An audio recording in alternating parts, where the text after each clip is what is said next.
Ladies and gentlemen, welcome back to a special edition of Dark Powerrr, where we are going to be covering Impact's pay-per-view, Victory Road. We are on the way to Bound for Glory, and as Josh Matthews said during the show, this is the last stop, the last place to get off as we go full speed ahead to Bound for Glory. We have a number of matches tonight. We have a lot of things to talk about, but before we do, I want to welcome to the show. Welcome back to the show. Welcome back to Dark Powerrr. One of our special guests, Sid SP3, the True Heel Phenom himself, is here. He was sitting watching Victory Road, and just as all of you guys, he was amazed by some of the matches and interested and intrigued by where we're going to be going on the road for Bound for Glory. Sid, welcome back.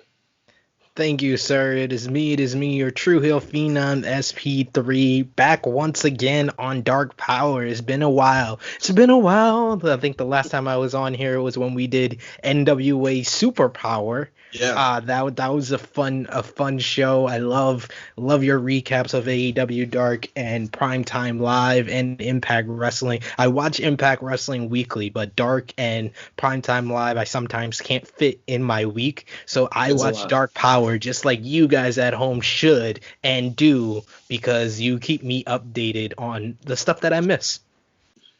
Appreciate that. And guys, just as we are keeping you up to date, you can help us be up to date by hitting the like button, commenting, subscribing, and most importantly, sharing with any and all of your fellow wrestling fans. We're all part of this big community, and we love to be able to increase our outreach and be able to just share our opinions and have others' opinions being shared with us. So let's get straight into it with the Rascals going up against Triple XL. They had this as the opening match, a nice tag match to kind of just start things off. It can never really go wrong when you have a Rascals in an opening match, or in any match, really. Rascals pick up the win. I kind of liked it. It told a good story about kind of the David and Goliath kind of team to me, and kind of each team trying to use what brought them to the dance of Triple XL size and their strength versus the Rascals' speed. And you can tell when the Rascals are in there against an opponent with this kind of storyline or this kind of aspect, what they're able to do and tell in the ring. So I really enjoyed the match. I gave it about, I'd say, like 2.5 stars for an opener. I agree with that. I gave it 2.5 stars as well. I enjoyed this match. I enjoy every Rascals match. They're probably one of my favorite acts in all of Impact. And I like the team of Wentz and Dez. Dez, especially, his high-flying style is great. Triple XL is a team that I haven't seen that much of. The most I've seen of them is the past couple of weeks was on Russell House. So yeah. I enjoyed their little brawl with the Deaners. That went a little too long, but I enjoyed it. It was fun. But I enjoyed this match for an opener. It was pretty good. So after this, we have Brian Myers, the most professional wrestler at being unprofessional, is up against Tommy Dreamer. Now, this is kind of, in a way, Tommy Dreamer is in the position where he should be kind of a gatekeeper for the stars, or to build people up, to get them wins, to get them credible wins. It's kind of a position that Dolph Ziggler has seen himself in for some time in WWE, probably around 2017-ish, starting on that point on. You remember Dolph Ziggler facing off against Shinsuke Nakamura at Backlash. In that sense, that's what Tommy Dreamer's role is here. He is to help get Brian Myers over, and after their confrontation, he does just that in this match. Brian Myers picks up the win. Nothing crazy in this. It's I gave it about a 2-star match in this, because it's just reinforcing that Brian Myers is the heel who is not what he actually claims he is. And it's always important. You need that heel aspect for them to believe, because they believe they are the hero of their own story. So they have to know that, and Brian Myers will always believe he's the most professional. I gave this 2.25 stars. I like Brian Myers' character.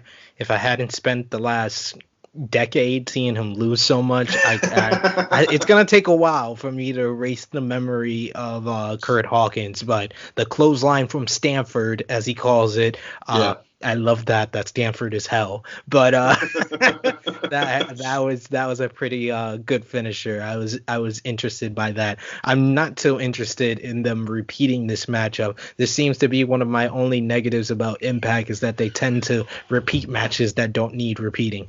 Yeah, yeah. One thing that always will intrigue us, as every step of the way thus far, has been the story of Moose versus EC3. This kind of back and forth war that has been going on that's been very one-sided. We've just been seeing Moose get completely. This has probably been my favorite storyline, just from Moose's reaction to things. I love a couple of weeks ago when he had the phone call with Le Champion and he's gonna pop some bubbly because Le Champion has experience on losing titles. That was great. That was just Moose's reaction to everything is just great to me. I just love his acting ability and his paranoia with EC3 getting into his head. EC3 with the Undertaker type gimmicks popping up around behind people. That's a little strange, but I've been enjoying this feud. It's been a very slow burn feud, but I love the fact that EC3 hasn't had an official match yet. So I think that if this week on Impact with the TNA Heavyweight Championship funeral, I think that after that they should make this match official for Bound for Glory because it's probably one of their best built feuds going into that pay-per-view. So here we have Moose trying to find Scott D'Amore so he can figure out where EC3 is. Scott D'Amore comes up behind him and says, you're talking all this crazy stuff about a burial for an inanimate object, but that's on Tuesday. That's Tuesday Moose's problem. Saturday Moose's problem is Trey from the Rascals. And you have a match with him tonight. And Moose is just like, but I don't care about Trey. He's like, well, you're gonna have to care about Trey. So Moose is like, okay, all right, we'll have to handle our business when we go in there and face Trey. After this, we have somebody who is claiming they're going to handle anybody and everybody who comes their way, as long as it's not three specific people. Rohit Raju comes out to the ring for an X Division championship match. He is having an open challenge to anybody in the locker room as long as it's not Trey, Chris Bay, or TJP, who he claims he has solidly and thoroughly beaten.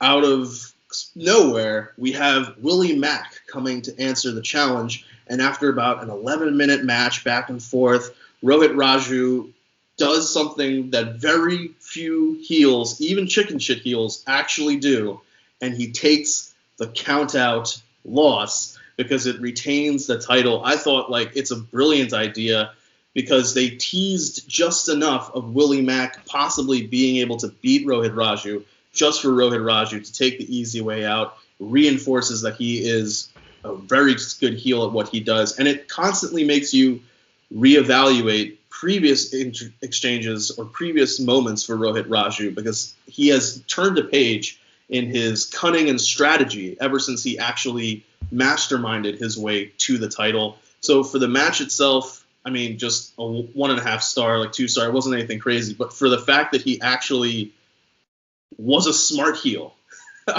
I bumped this up to a 2.5. Just the whole segment for me.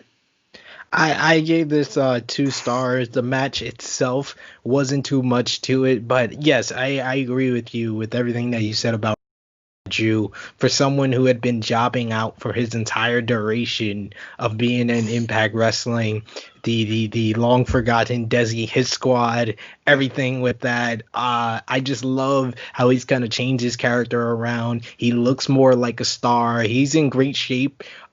Period, even to begin with, but he just seems more confident. They're giving him something and he's running with it, and this is how you turn a person's career around. This is why he didn't wait a decade to turn things around and go to another company where I can't really see him outside of that. It was only a couple of years that he did it, and he's really going all in with this sneaky chicken shit heel character as Impact X Division champion. I've been enjoying it. After this, we have a backstage segment interview with Sami Callahan and Ken Shamrock, trying to explain their feelings or their thoughts about everything that has happened with Ken Shamrock being revealed as the person who attacked Eddie Edwards and injured his leg. We had a little fun moment where Sami claims as though he has 45 billion retweets. And I mean, what's wrong with little embellishments in wrestling? There's a company out there that sometimes fudges the numbers with attendance records. So True. what's wrong with 45 billion retweets? As it stands, I'm just not that big of a fan of Ken Shamrock being involved in anything these days, as I've definitely made clear on Dark Powerrr. But for what it's worth, you sound like Top Guy JJ. When I said to Top Guy JJ on True Hill Heat 94 that Shamrock was the person that attacked Eddie Edwards, the groan that he gave me was ridiculous. I am all for Ken Shamrock being inducted into the Hall of Fame, but yes. Like you, I think, I'd rather not see him in a major feud like he is right now, and I'm very confused on Sami Callahan sort of being this anti-hero babyface, and now he's back to his heelish role and he's leading someone. It's a very strange. It feels like they were on a course with Sami Callahan and they kind of veered off that course because of Ken Shamrock.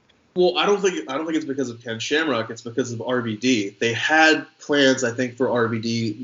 They had that whole effing talk show that didn't actually air, and then they had the match that was supposed to happen because of that segment, even though that segment didn't air.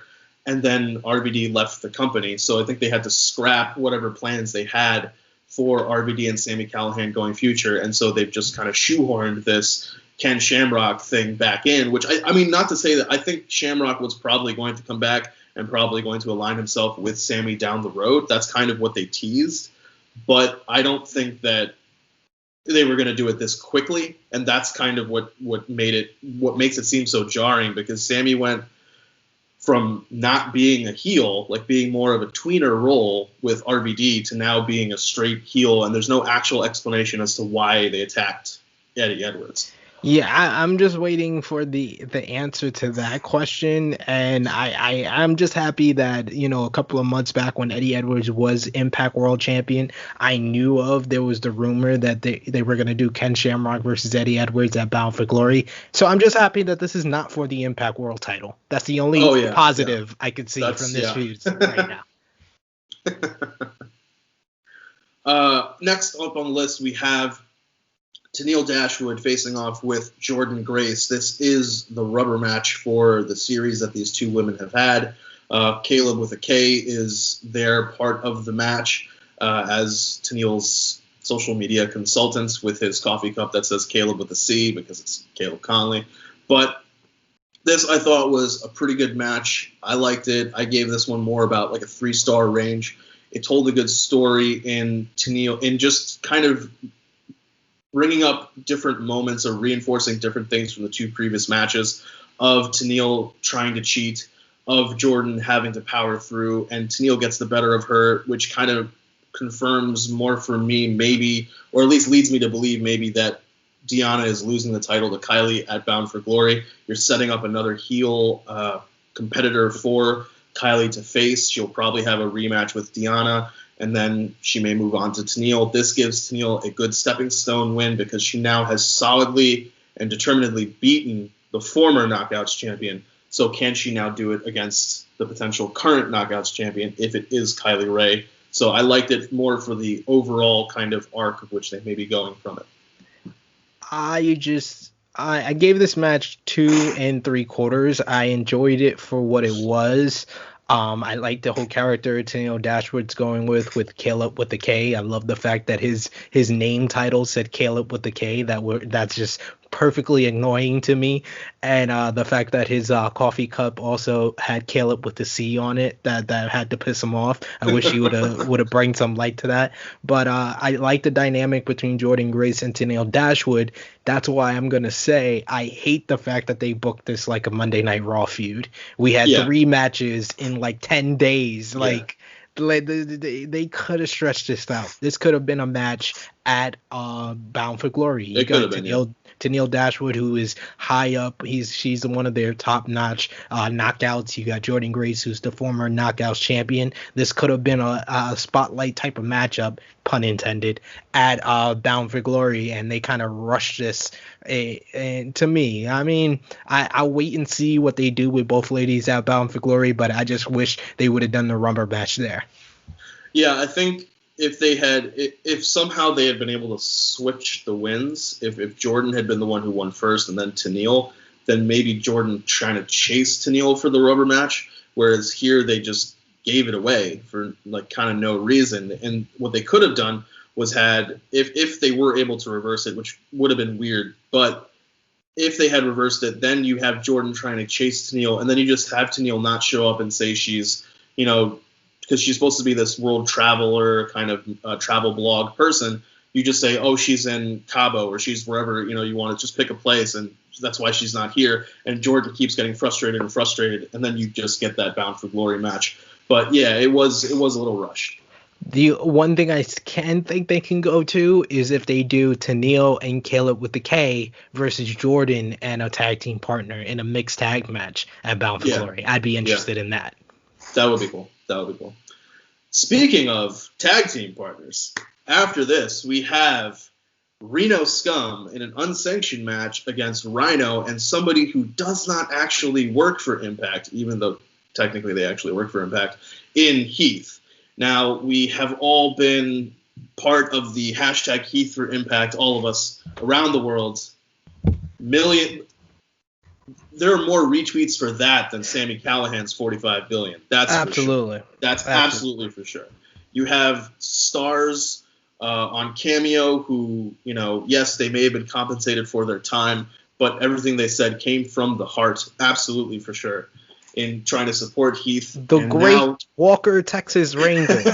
Walker, Texas Ranger was on Impact Wrestling. That's all I got to say. That was his first wrestling appearance since Survivor Series 1994. So they got Heath for Impact teaming up with Rhino, the inaugural SmackDown Tag Team Champions, reuniting up against Reno Scum. And I really like this match. It kind of, what was great about this match was, without realizing it, I was like, wow, it kind of made me in a low-key way appreciate some part of WWE, because I was like, wow, this is really, really good. And then I said, this is kind of a textbook WWE tag team match. And I said, that's why it's really good. You have Heath starts out, gets a little banged up. He goes out there. Rhino comes in. Then now when Rhino switches back out, now it's Heath. Heath's getting beaten down. You get the hot tag to Rhino, but who is it who gets the actual pin and the win? It's Heath, because that's what we want to see. I thought like this match to me was one of my standout matches. I gave this also 3 stars. I really enjoyed this. And then after the match, we have Heath and Rhino coming backstage, where Scott D'Amore says, "Look, you don't actually work here, but this Tuesday on Impact on Access, come by. We'll let you in. We'll sit down and maybe we'll put some numbers together and see if maybe we can get you actually on contract." So Sid, what were your thoughts about everything involved with this? This was a solid matchup. I gave this also 2 3/4 stars. I like the whole tag team dynamic. I loved the star of this match, and this was on purpose, of course, was Heath Slater. He just looks in tremendous shape. He was in tremendous shape the last time we saw him in WWE. He was in tremendous shape in his first match here in Impact Wrestling. The unsanctioned title, I didn't really get too much because it wasn't really the unsanctioned type of matches that I am used to, where it's like a little bit of plunder, if you will. But I enjoyed this match for what it was. I like the hot tag to Rhino. Reno Scum looked good. But like I said, Heath was the star of this matchup. He looks in tremendous shape. He was moving out there very well. He's a great seller. I think that was the main reason why he became such a sympathetic babyface and why people got behind him in WWE when they became the inaugural SmackDown Tag Team Champions. He's a great promo, and he does get a lot of sympathy with his ability to sell, and he he did that here. This was a match I probably would have rated higher if it was in front of fans. Even a small crowd, like the Impact roster around ringside, I think would have added just a little bit more to this match and would have made it a little bit more enjoyable. Well, one thing that stuck out to me that kind of my brain took two potential ways is Heath. Part of his selling, to your point about him being able to sell so great, was him reaching for the wrong corner. Yeah. And when he kept doing that, there were two things that popped in my mind. One is this is really great selling for him to be reaching to the wrong corner. And then the other thought was, what if he actually like it added a level of realism to me, because in WWE the hard cam is facing a different side. So the corner he was reaching for is actually the babyface corner in a WWE ring. So I was like, oh, wait a minute. What if he thinks he's supposed to, and he's like, why isn't Rhino standing there? And then he's like, oh, he's on the other side. Like, that just would have been that aspect of it. And I was like, either he's working me really well, or I don't even know anymore. And he went with his instinct. His instinct was to go to that corner. Yeah, so that does make sense. A couple of years ago, he played a convincing air guitar, and now he's making me think that he doesn't really know where. Amazing job. The most convincing air guitar in professional wrestling since Hiroshi Tanahashi definitely is Heath Slater, and I enjoy Scott D'Amore as an authority figure. He reminds me a lot of William Regal in NXT, where he doesn't get in the way too much and he just makes the right decisions. He kind of controls everything going on, but he makes the right decision, and he's not too much into the stories. He's been getting more involved than he was in prior months lately, especially with the Eric Young angle, but I enjoy his input into the show. He does exasperated parent very well. Like his just like the inmates running the asylum, like, God damn it, guys, like, stop. He does that very well. And speaking of Scott D'Amore being exasperated and not knowing what to do with the children, after this we have Moose, insane Moose, driven crazy by EC3 Moose. That's like if Scott D'Amore is the parrot in this, Moose is that black kid from Blindside. Wait, so Scott D'Amore Sandra Bullock then? Wow. Absolutely. He's the Canadian Sandra Bullock. And in front of Michael Orr is none other than Trey, and Moose has got to go up against Trey.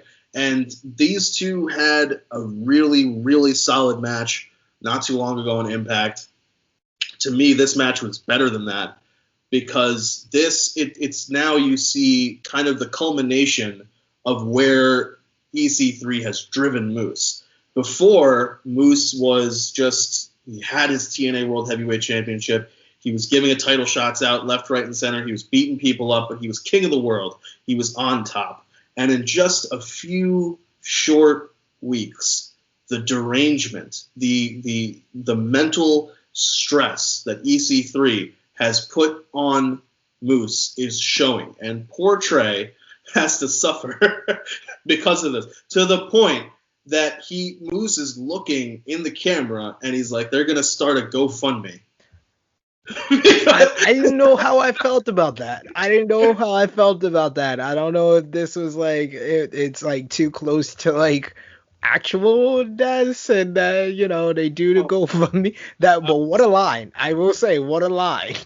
Like, that was just an incredible selling work from Trey, and you see the heart of a champion, an uncrowned champion.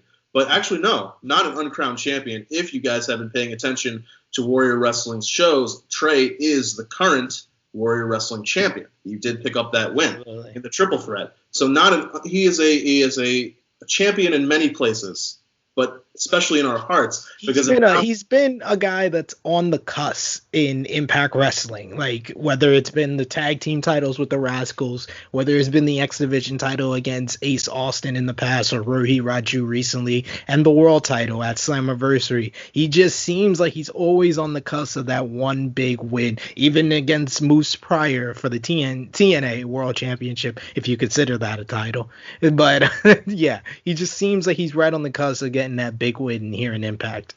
And in this moment, he was able to take advantage of a surprise little play with the Impactron, we'll call it, when EC3 puts up his 3# logo, and it just is, that's it. That's all it takes. It's just enough to pull Moose out of the match, and Trey takes that moment to capitalize, winning with the deadliest, most dangerous move in all of professional wrestling. It's not the Rainmaker. It's not the One-Winged Angel. It's not the RKO. It's the roll-up. The surprise roll-up. The surprise roll-up. And Trey pins Moose with a surprise roll-up that gets him the win. He now owns a win over Moose, and this is further sending Moose down the rabbit hole. And we are going with him because the camera follows him once he realizes that the only way EC3 can do this is if he's in the production truck. So he rushes out to the production truck. There is kind of a funny moment where it seems as though he's locked in the production truck. And I had flashback. Like, for a moment there, I was like, is he actually going to be stuck in the production truck? Because in my mind, I'm thinking of that moment when The Rock was being falsely imprisoned by his house and ripped the iron, like, steel gates off. I was like, this is a door. Like, Moose should be able to get out of this. And then Moose, of course, gets out of this. I'm like, okay, all right. So he just had a problem with the door because he's angry. And he goes and finds the TNA World Heavyweight Championship with candles. We are quickly approaching the moment where EC3 is going to remind us all that when you can control your narrative, anything can happen. You can make anything possible. This was more like the memorial before the funeral. Yeah, and he pops up out of nowhere, bashes Moose over the head, takes the title, and leaves. And it makes you interested in Tuesday, and that's really what this is about. It's to push those storylines forward and get us moving towards Bound for Glory. So how do you feel about Trey, Moose, your star ratings for it, and then just the Moose EC3 situation? Trey and Moose, I thought this was a different match from their previous match on Impact. That one started off with Trey kind of getting a lot of offense in, and then Moose overcoming him, Trey making his comeback, and then Moose winning in the end. This one was more of Moose really dominating, showing how much EC3 has gotten in his head and really beaten down on Trey to the point that Trey had to win. He had to win because he got beaten so bad in the match. He would have got nothing from this match if he didn't win. So I was happy that Trey got the victory. I'm a big fan of Trey, so I probably bumped it up a little bit more. I gave this 3 stars, and I just really enjoyed the whole EC3 dynamic. The fact that he came back at Slammiversary, and unlike guys like the Good Brothers and Heath and Brian Myers that all came in around this time, he hasn't even had a singles matchup, but he's made such an impact, pun intended, on Impact Wrestling, and that we are leading up to this match, hopefully at Bound for Glory, between EC3 and Moose. Yeah. After this, we have a Fatal 4-Way. And I didn't realize that they have now made the tag title match at Bound for Glory a Fatal 4-Way between all 4 teams. I'm not sure how I feel about it. But this match... Why? Well, it feels as though it's a way for Good Brothers to pick up the win without pinning Motor City Machine Guns and then get a Motor City Machine Guns rematch at the November pay-per-view, and then get North versus Good Brothers at the December pay-per-view. And it just seems as though they're setting up Ace and Madman Fulton to be the fall guy. Like, that's just that's basically what it feels like. I And mean, I am not a big fan. I liked them as a tag team. I saw their matchup on Warrior Wrestling Night 2 against Kevin Koo and yeah, Dominic Garrini. It was a pretty good matchup. So I liked their dynamic as a tag team. I enjoyed their match with the North this past week on Impact Wrestling as well. But this just feels like a two steps back for Ace Austin from yeah, where he was at Slammiversary. I'm not all in on Ace Austin, who was the inevitable. He seemed like the inevitable youngest Impact World Champion in history, and he's kind of taking steps back, for I guess Eric Young to kind of take that position as the top heel in Impact when Ace was the top heel going into Slammiversary. So I don't like that fact, but I get what you're saying. But I enjoy the fact that Impact with this Fatal 4-Way, they're kind of showing you the depth of their tag team roster. yes, Because you got these four teams who have all been pretty well established. You got the Rascals who are not in this matchup. Now you got Heath and Rhino. So they are trying their best. Like Impact, they feel like they're the silver medal when it comes to professional wrestling right now, because in my eyes they have the second best tag team division behind AEW. They have the second best women's division behind NXT, I feel like the stuff like Ace Austin going to the tag team division is holding back their main event scene. The main event scene is the only division that I don't feel as strong about as the rest of the others. But the tag team division, I think that this Fatal 4-Way highlights how good their tag team division is. See, I think for me, the reason why I don't like the fact that Ace and Madman and Fulton are being set up as the fall guys is because, for me, Dark Powerrr started reviewing Impact on the build to Slammiversary. And so I was seeing Ace Austin being positioned, as you're saying, as the guy. And now just seeing it just like this drop off is like, why bother doing that to him? Like this could easily have been the Deaners. And it would have been, I guess it would have been fine. Like if the sole purpose is to take the pinfall, could have been anybody. But this match itself, I really enjoyed this match. I liked the fact that it kind of was controlled chaos at many points. I liked that over time, slowly but surely, the fact that each competitor had their tag partner there, they all got involved. Then they all got kicked out, and I really like the part where the ref's kicking them out, and all the heels are like, "Well, we didn't do anything." It's like, no, you literally.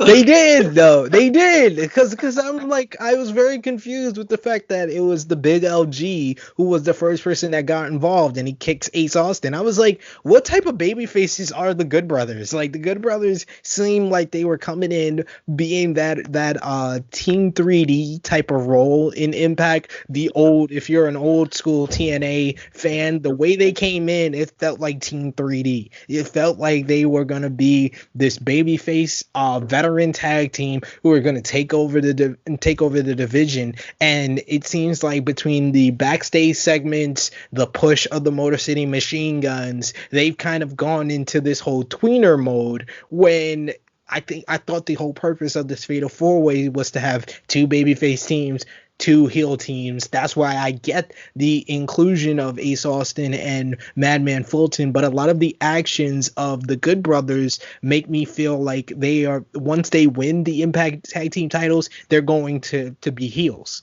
Yeah, it's interesting because they kind of give off the vibe between the backstage segments and just even the entrance that all they're really there for is to make themselves bigger and to sell their beers and to sell their podcasts and to sell their merchandise and all that kind of thing, which lends itself to being a heel. And there's nothing wrong with that. It's just that we kind of had an idea of what they were, because they came out saving Eddie Edwards. Yeah. It's just like it's like if there was fans here, I'm pretty sure they would have turned on them by now, because they're very coming off like heelish. They're coming off as more heels than the North right now. The North seem more like baby faces than them.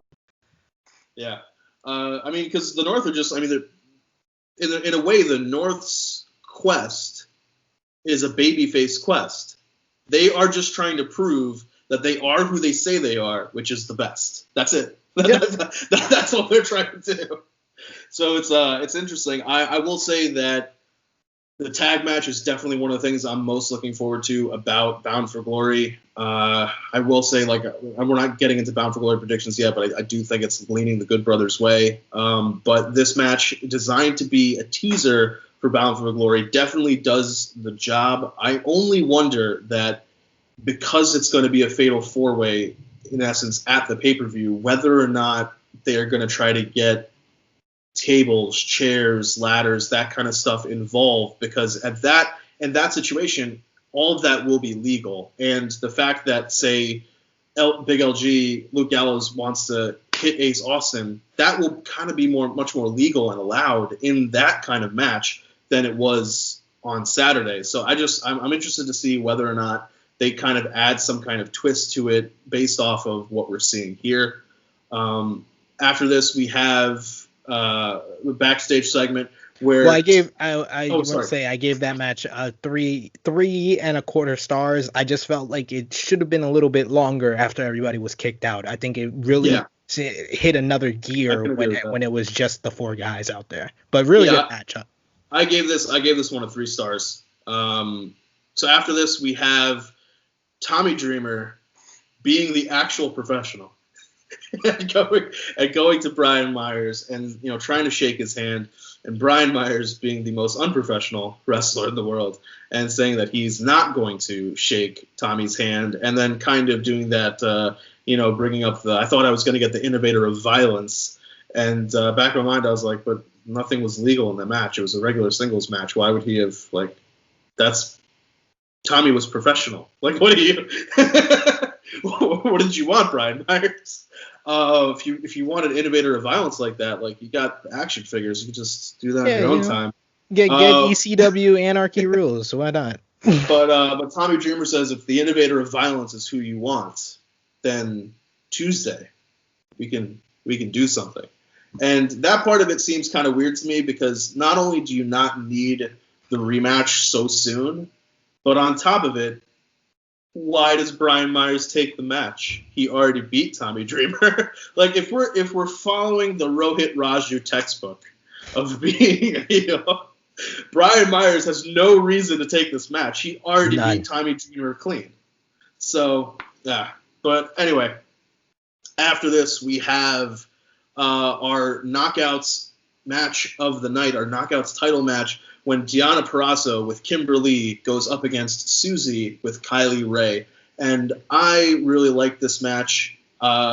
This was a really great textbook to me of how Susie is a very underrated person on the Impact Knockouts roster, just because of how convincing she's able to be an idiot while also being somebody who is mentally unstable.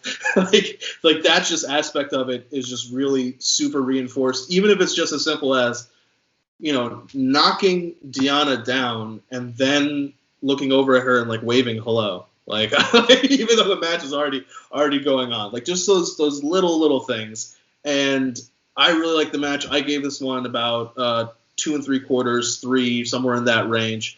Deonna picks up the win, as we kind of expected, setting up that Deonna versus Kylie Ray showdown at Bound for Glory, a good heel versus a good babyface, or I would say great babyface. But we have 2 strong competitors going into that Bound for Glory match. This match kind of showcased that, what we're going to see, the viciousness of Deonna Purrazzo, because after the match, there is a really great beatdown of Kylie Ray, and they kind of took it for a twist, because Kimberly is is bashing on Kylie Ray and is holding her, and Deonna goes and gets a chair, and I'm thinking, oh, wow, she's going to hit Kylie with the chair. And then, instead of doing that, she puts it on Susie's hand and arm, and then jumps off the top rope to shatter Susie's arm. And just, even though they're focusing on Susie, the scream of pain and anger that you hear is from Kylie, and it just reinforces that Deonna has now crossed the line when it comes to somebody who is always happy, always optimistic. You are now pushing this person beyond where they should go. And what that means for the Bound for Glory match, I'm pretty excited. So I gave the match probably about 2 3/4, 3. The whole segment, to me, was more like in a 3.5 area range. Yeah, I mean, the whole segment was definitely really good in building up the Kylie Ray Deonna Purrazzo match at Bound for Glory. The match itself, I gave it about 3 stars. I felt like this was just another solid, very solid matchup. It made Susie look good. I loved the whole Susie angle with her on the borderline of being Su Yung, and just she's one switch away, and that's why the post match worked so much to me, because I felt like they were kind of telegraphing the fact that Susie was going to finally turn into Su Yung and turn her back on Kylie Ray. Yeah. But now that Deonna has attacked her arm, this attack may be the thing that triggers Susie to finally make that turn to her Su Yung character, and possibly we get Su Yung as a babyface getting revenge on Deonna after Bound for Glory, whether Deonna is Impact Knockouts champion or not. That's a good next feud for Deonna Purrazzo to have. So I'm very interested in the whole Knockouts division, whether it's this storyline, whether it's the whole storyline with Rosemary, Taya Valkyrie, Johnny Bravo, Tasha Steelz, and Kiera Hogan. There's a lot of depth to the Knockouts division. If it wasn't for NXT already having a stacked division and then getting a shot of adrenaline and steroids this past week at TakeOver 31, I would say that the Knockouts division is stronger than any other women's division in the world, but it's definitely up there. It's in the top 2. They have so many characters that you can get engaged of. So many people have their little pairings and teams. That's why I'm very much looking forward to after Bound for Glory. I think the next step in further expanding the Knockouts division is a Knockouts tag team titles, and that's what I really am looking forward to post Bound for Glory.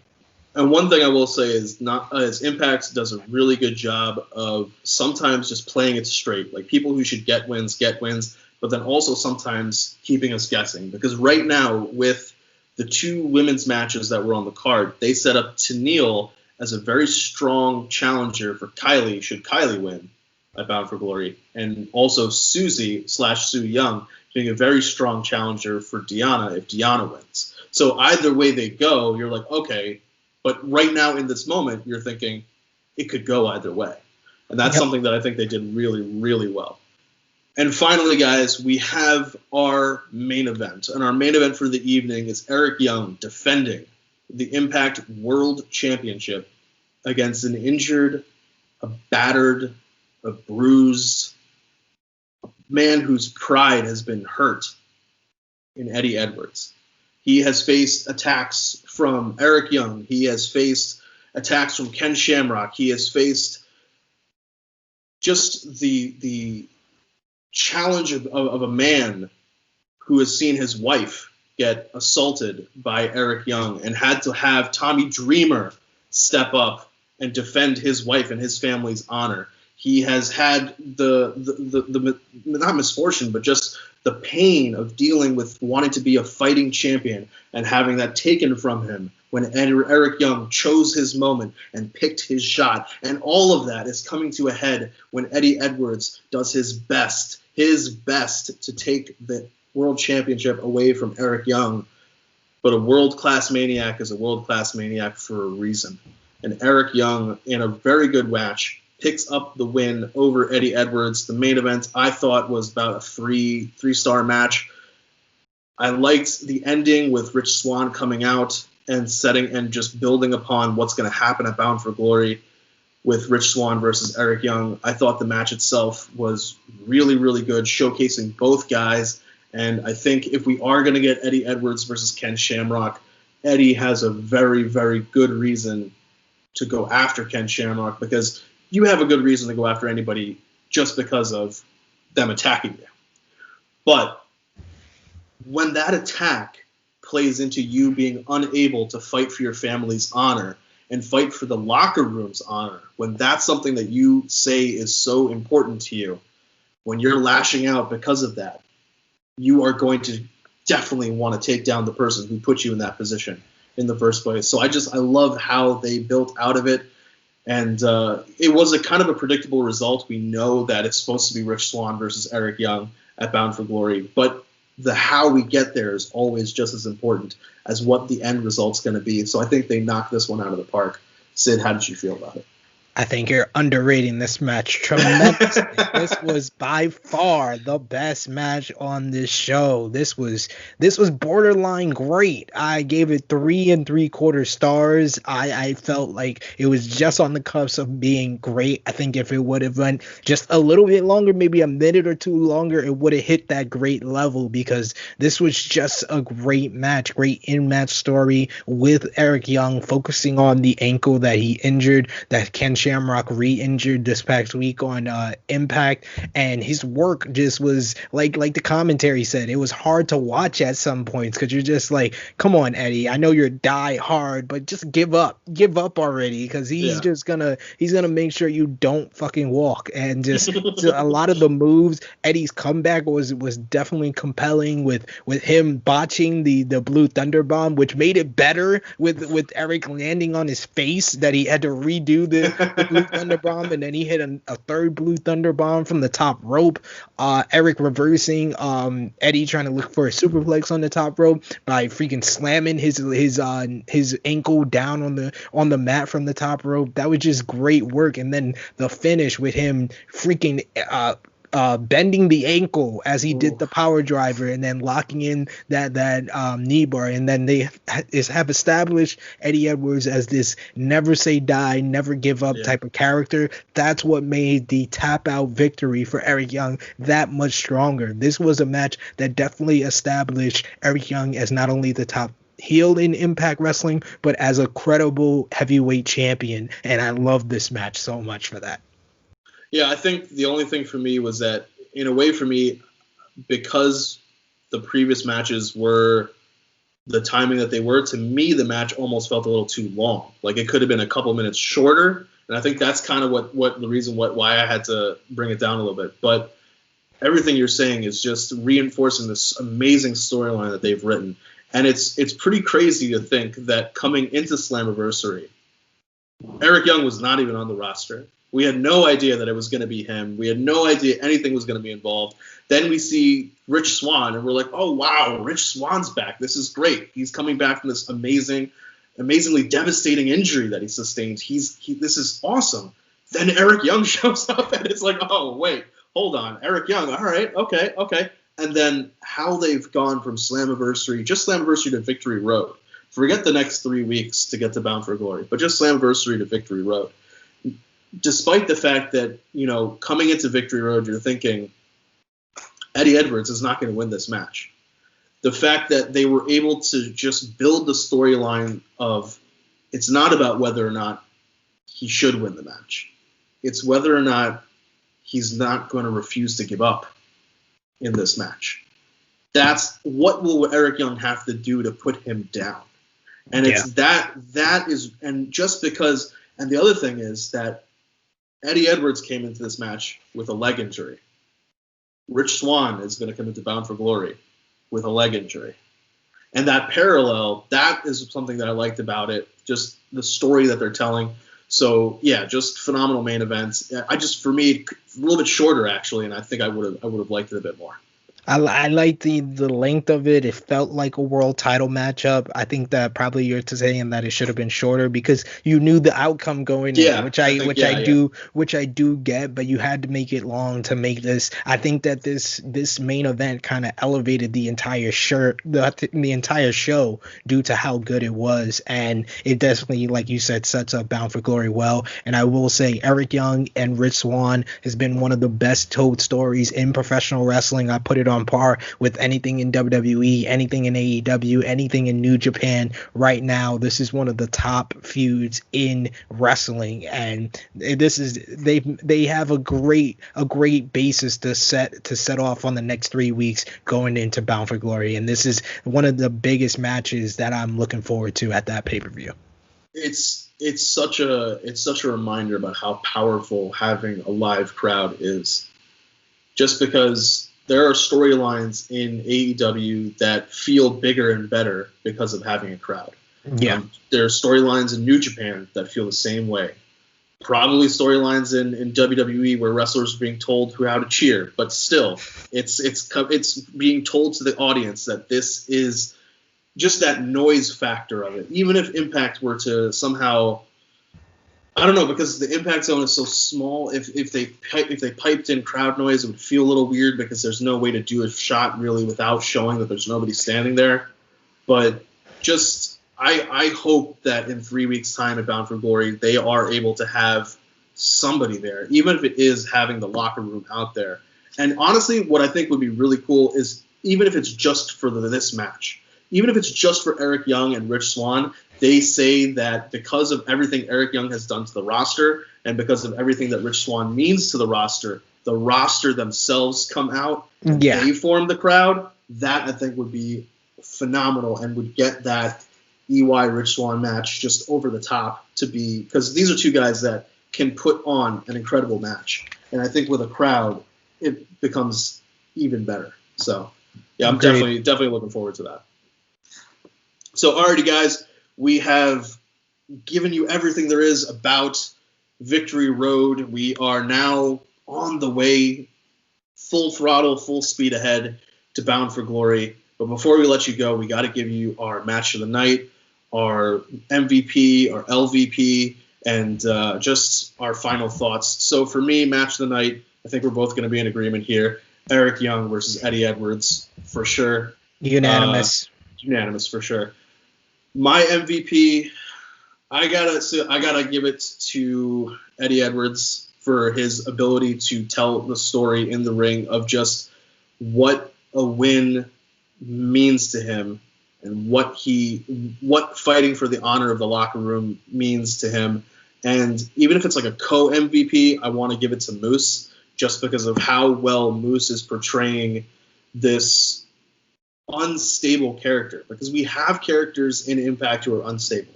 We have Rosemary in this demonic possession. We have Susie, also an element of demonic possession. We have Moose, and we have even EC3. Like, it's a little unstable, and we have Eric Young, also definitely unstable. But what Moose is doing is different in that sense, because Moose is acting upon other people's influences. There is something else forcing him into this position. No one's forcing EC3 to do this. No one's forcing Eric Young to do what Eric Young is doing. Somebody else, and we are seeing that on Moose. We are seeing that impact, no pun intended, and we're seeing what he's doing because of it, just destroying Trey until Trey is able to just get a sudden reverse win. So my co-MVPs would probably be Eddie Edwards and Moose.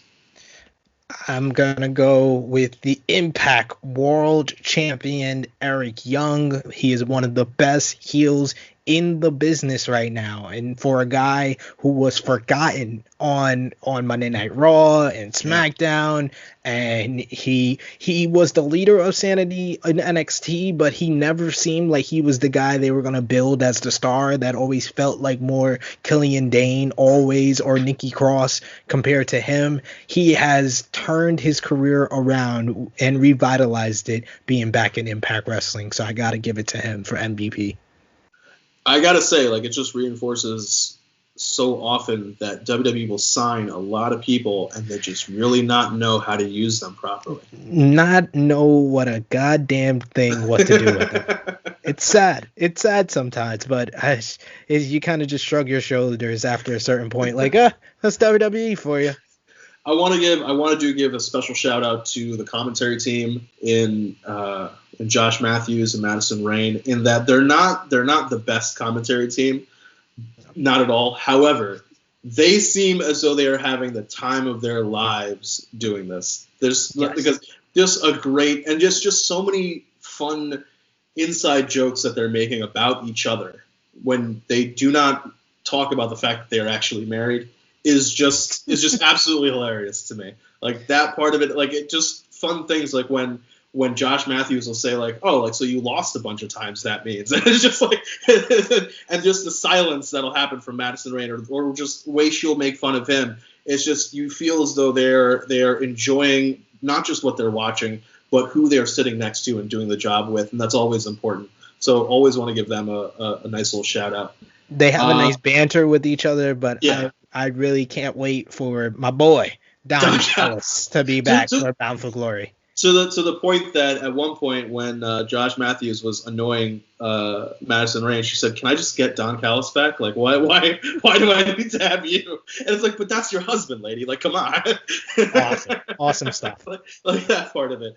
I don't know. I don't know who I'm giving a least valuable player to. I think maybe I would give it to either Tommy Dreamer or Brian Myers. I think because Tommy, like his actions don't really make sense in saying that you'll fight Brian Myers again, in the sense that you've already lost to him. Like I guess if you get a win, then you guys gotta fight again, and then what are we gonna do? Like have a Bound for Glory match? Actually that would make perfect Impact sense. You know, Full Metal Mayhem Bound for Glory match between Tommy Dreamer and Brian Myers. Actually, now that I think about it, so yeah, I got to give my least valuable player to Brian Myers, because there's no reason for Brian Myers to accept the match. You won. If you're this professional, there's no need for you to endanger your health, your safety, your well-being in having some kind of innovator of violence match. Like, just leave Tommy Dreamer alone. Just go about your business. Try to get the X Division title from Rohit Raju. Like, do something like that. Just walk away, bro. Just walk away is what you're trying to say. Yeah. I'm going to have to go co-LVP with Tommy Dreamer and Sami Callahan. But that's only due to the booking. The booking of Sami Callahan has been god-awful since RVD left. Yeah. Alrighty, so finally, guys, we do our thumbs up, thumbs down. So on 3, 2, 1. This pay-per-view was a really good pay-per-view, despite the fact that we understood that some matches, the outcomes were already in a predetermined sport, were definitely predetermined. We even though coming into this, we knew that Impact still managed to put on an incredible showing, especially in those 2 title matches that we knew the outcome of already, and that's really what's important. It shows that the promotion and the booking, despite what we're going to knock them for with Sami Callahan, they know that when there's something that's kind of, we understand the outcome, they need to show out and show a reason as to why people should be paying money for these pay-per-views. And that's something that's incredibly important and shows a knowledge of their audience, and just the way that they filled out the rest of the card. Willie Mack with Rohit Raju, just that elevation of Rohit Raju, understanding, having the presence of mind of being a smart heel to say, I'll just take the count-out win. It's a loss. It's a loss in the record books, but I'm still holding the title, and that's really all that matters. Just the little things like with the Rascals picking up the win over Triple XL, the Teneal Dashwood match with Jordan Grace, like slowly moving them forward, all those sorts of things. This is a great pay-per-view to watch as we move towards Bound for Glory. So, guys, Sid, any final thoughts about Victory Road? I gave this pay-per-view a 6.5 out of 10. It wasn't the best pay-per-view that I've seen all year, but it was definitely entertaining. And I like the fact with Impact Wrestling, one thing I can't say since I don't do the review with the good brother here every week is that nothing on Impact feels like filler. Even matches like Rascals versus Triple XL, it feels like the Rascals are going to move up, are going to get more opportunities due to their victory. Even stuff like, the Brian Myers and Tommy Dreamer, that was established on Impact Wrestling. So I like the fact that everybody seems to have something going for them and nothing feels like filler. There's a lot of wrestling that I watch and it just feels like, oh, I could have skipped that. Even stuff that I've watched most recently, I caught the first 2 weeks of Primetime Live, and I was just like, okay, this tag team match between the fake Wild Samoans and this other team, I could have totally skipped this and not missed anything about this show. But with Impact Wrestling, nothing feels like filler. Everything is entertaining to its point, and you get something out of it. So that's why I love watching Impact Wrestling every single week. So, alrighty, guys. On behalf of myself, on behalf of SB3 and the rest of our True Heel family, we want to thank you guys for tuning in. Thank you guys for watching and spending time with us. I will be back with the Dark Powerrr recap for this week, covering AEW Dark, Impact Wrestling, UWN. Sid will be all over the place, as he is always. You can see me on True Hill Heat 95 this week. We got Stephanie Chase, a great interviewer for Revolution Pro in the UK. She's going to be on True Hill Heat 95 this week, where we're talking about all your latest wrestling news. You can catch me on True Rewind with the good brothers Romeo and Drunk Guy JJ. That we do that every single week, where we go back in time to the Monday Night War. And I'm going to be back once again talking about Impact Wrestling in 3 weeks' time with the good brother right here, StatKing, for Bound for Glory, with our pay-per-view roundtable with a couple of our friends. So, alrighty, guys. Until next time, we'll catch you. Stay safe. Take care of yourselves. Take care of your others. And like, share, and subscribe. As always. Appreciate it, guys.